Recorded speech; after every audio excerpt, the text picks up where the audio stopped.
You know how sometimes when you go to the movie theater and it is a movie that has a ton of flashing, blinking lights and they give the epilepsy warning before it for anybody who's epileptic, saying, you know what, there's going to be some flashing lights in this movie. This is my trigger warning for today's show. If you're tired of Baltimore getting slept on, if it makes you so mad you want to put a yourself-sized hole through the wall right next to you, this might not be the video for you.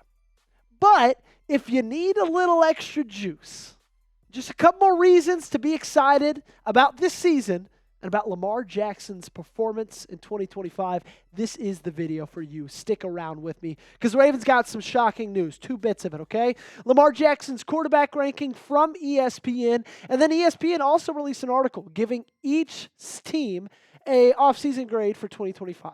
How they've done in free agency, how they did in the draft, kind of all culminated together in one. We're going to break down those things on today's show. Before that, though, make sure you're subscribed because I didn't want to battle any AFC North team this month. I wanted to go after the top dogs in the AFC as a whole. Okay, let's get out of the division.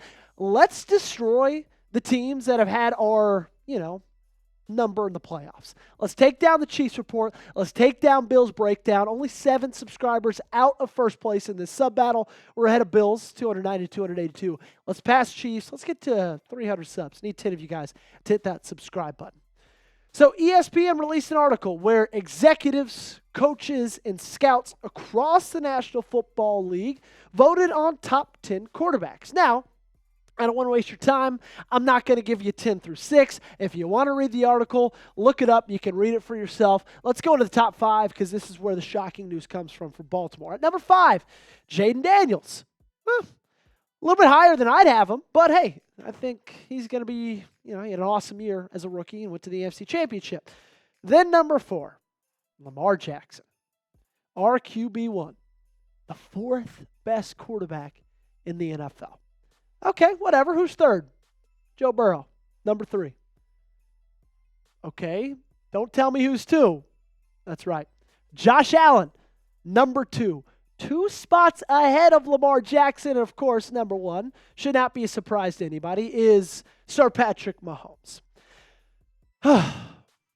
This is absolutely ridiculous, guys. This is absolutely ridiculous. Having Lamar Jackson, in my opinion, as the 4th best quarterback in the National Football League. 4th best. There's 3 guys you would rather have on your team as your quarterback over number 8. A guy who just put up 4,100 yards through the air. Something people 2 years ago said he could never do. And he did it. Let's look at some numbers, shall we? These are just purely passing statistics. This is taking away running the football, which he does better than both of these guys. Let's just look at how they throw the ball. 4,172 yards. 250 more than Patrick Mahomes. 450 more than Josh Allen. He had 15 more passing touchdowns than Mahomes. 13 more passing touchdowns than Allen, all while throwing fewer interceptions. 7 less picks than Mahomes, 2 less than Josh Allen. He was better than both of them, in my opinion, and it wasn't even close, okay? So those 2 of them, that's number 2 and number 1. How about Joe Burrow? Joe Burrow had phenomenal numbers in 2025. They were fantastic. But Lamar beat him twice, straight up. Beat them both times. Sure, they were close games. Sure, they were back and forth duels that went down to the wire. But guess who came out on top on the road and at home? Guess who led his team to the playoffs? Guess who hasn't done that in a very long time? Joe Burrow. He had his best year yet. And people are still putting him at 4th. Not only was it his best year, it was one of the best years in the history of this game. In the history of this sport, in the history of this league. First quarterback ever to throw for 4,000 plus and rush for 900 plus. He had career highs in yards, touchdowns, yard per attempt, passer rating, career low in interceptions, went 12-5, and won one of the toughest divisions in sports. He was phenomenal. And some of the people that voted on this had him as low as 6. That person should never be allowed to watch the game of football again. Flat out, plain and simple. But I like it how Cole Jackson put it. I truly do. He said, you can rank Lamar Jackson 32 for all I care. Talk's cheap. Let's play. And the great thing about that is I know that Lamar feels that exact same way. Truly. I have every ounce of confidence in the world that Lamar Jackson saw that list and said, don't care. Work harder. Talk's cheap. Let's play. That doesn't get you fired up for the fall. You might need to check your pulse. What do you think? Be better than ESPN. Let me know in the comment section down below. Where do you rank Lamar Jackson? You think he's number 3, number 2, maybe number 1? Let me know where he is in your rankings down below. And if you think he's the best in the NFL, go ahead, like today's video. For me personally, he's number 2 in the NFL. Okay, for now.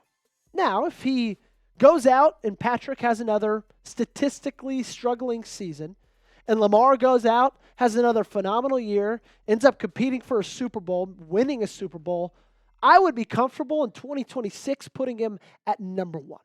But right now, in my opinion, I think you only can put Patrick above him because he's won 3 Super Bowls in his career and just went to 3 straight, winning 2 of them.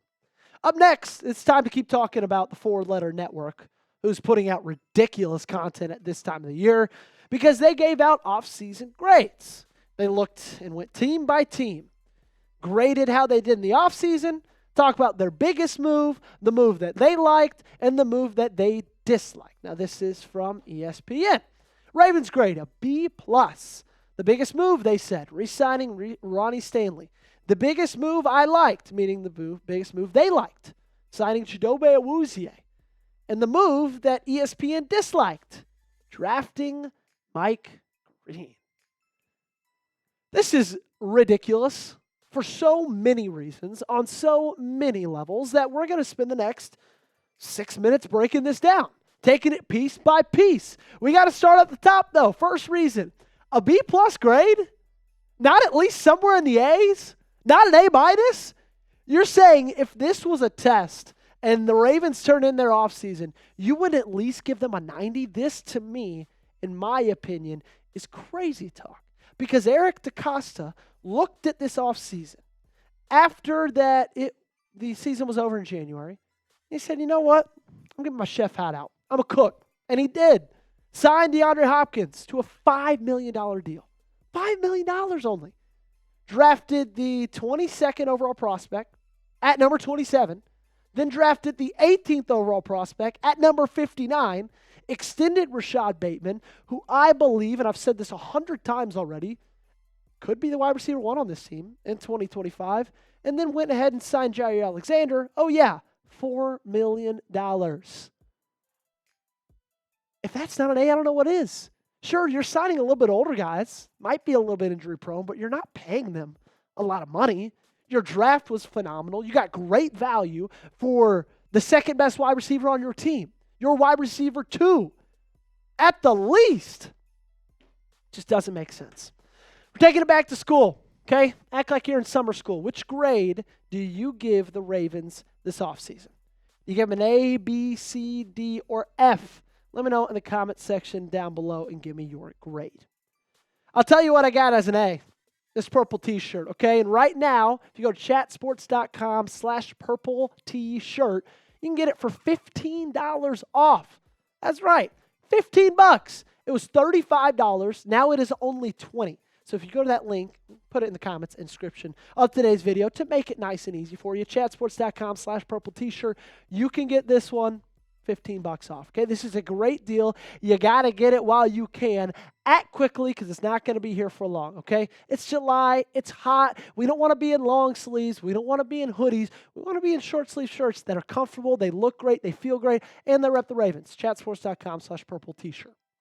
So I gave the first reason. Second reason is I got this question. Their favorite move was signing Chidobe Awuzie? What? Absolutely makes no sense. So your favorite move was signing a guy who right now, when you look at the depth chart, is behind another guy that they signed? Make that make sense. Please, make that make sense. Now, again, you're not paying him a lot of money, But that's because, let's be real, with his injury history, and then his play when he even isn't injured, it's fine. It's good. But it's not worth a lot of money.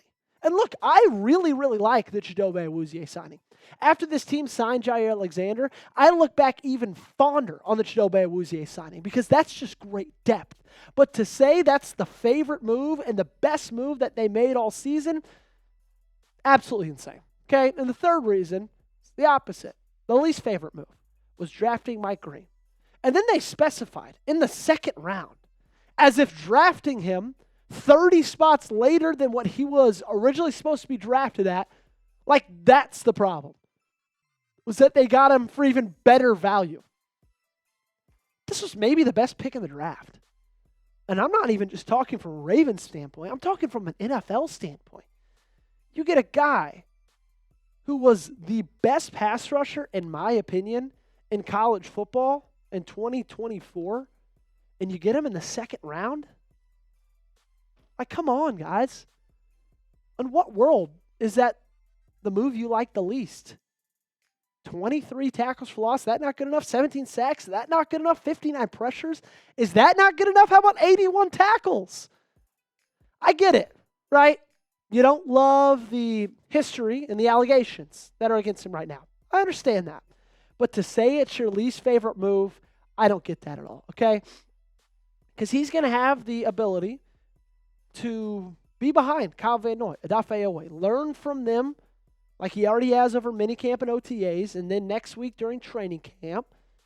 And I think he's going to have an absolutely phenomenal season, okay?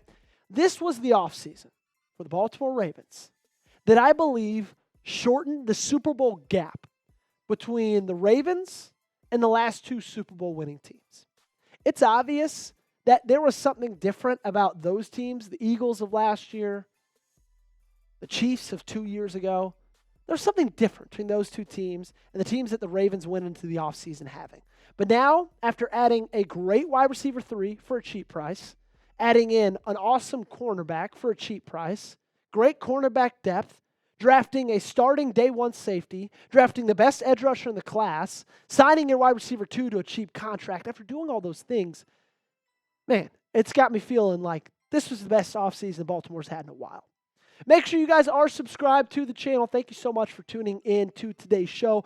A little bit of a longer one. I don't know. Sometimes I just go crazy. Get really upset when they get disrespected. People give them a B+.